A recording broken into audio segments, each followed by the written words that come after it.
So when I journeyed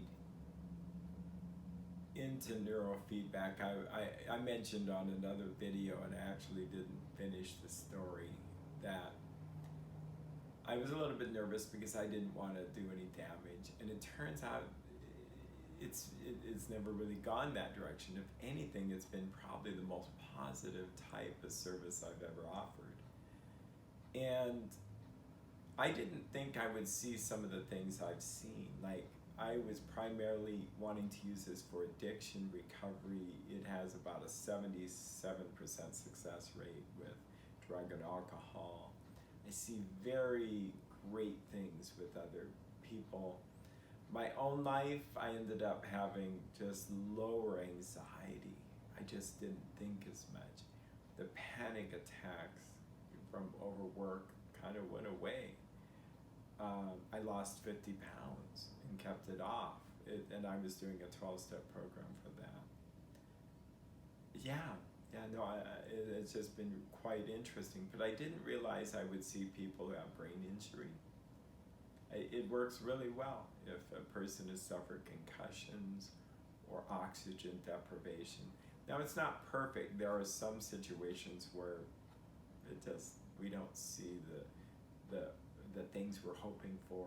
It just depends on a stroke, how deep a bleed may be in their brain. But some things you see and you just go, whoa, the person can move their arm, or they can walk better, or they have better balance. Yeah, I've seen some amazing things. With autism, I've seen people who were and I think of autism as kind of like the brain flu. The brain just doesn't feel well. When you don't feel well, you just don't want to interact with the rest of the world. You may not be out for socializing. And when the person starts to feel better, their brain starts to engage with the world in a different way. They learn social skills. They go from they go from not looking ever at someone, but looking in the eye.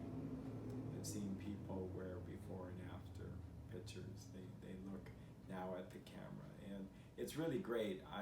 When I work with people with autism, they're really into the system. They're just looking at that, they're looking at the screen. Now, when I ask them questions, now they look at me. Now I have to say, okay, buddy, we need you to look ahead. But anything, now they just want to engage in eye-to-eye contact. It's really kind of heartwarming to see that.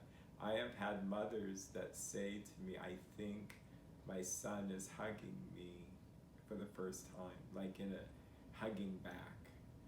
Children with autism that did not really have any friends. I mean, they had friends that would come over, but now they're engaging in socializing.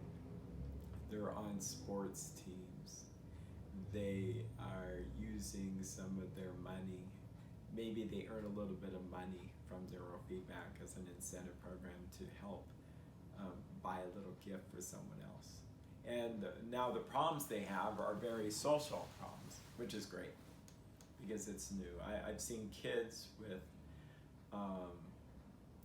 anger, meltdowns, inconsolable stuff just begin to get better. Often these are the kids that have night terrors and nightmares at night. The night stuff seems to get better first than the day stuff. And then you start to really see that it's like their brain has a brainstorm. Something kind of short circuits, I don't like that word, but it just doesn't, it's like a storm in the brain. And the word brainstorm really wasn't an idea gathering information around a big table. That was Walt Disney that did that. But prior to that, it really meant a person who had a storm in the brain. In fact, a quote from the Alcoholics Anonymous book says, "The grouch and the brainstorm were not for us," meaning that recovered alcoholics have to be free from that stormy kind of brain.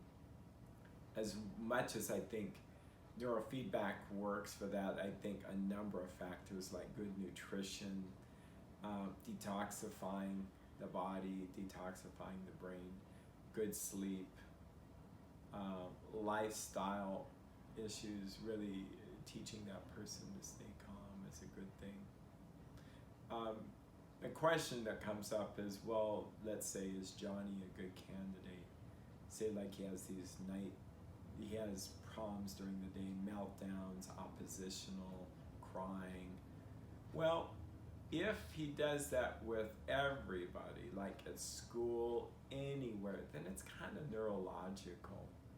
But if it's only with his parents, he can do neurofeedback, but something says that he's able to not do that at school, and he's only doing it at home. That's where his parents and him might pursue psychotherapy, which would be a better fit to get to those goals. So you can have similar symptoms, but different causes. It's not that you wouldn't benefit from neurofeedback, but if you're putting out cost and time, your first bet might be some good psychotherapy first.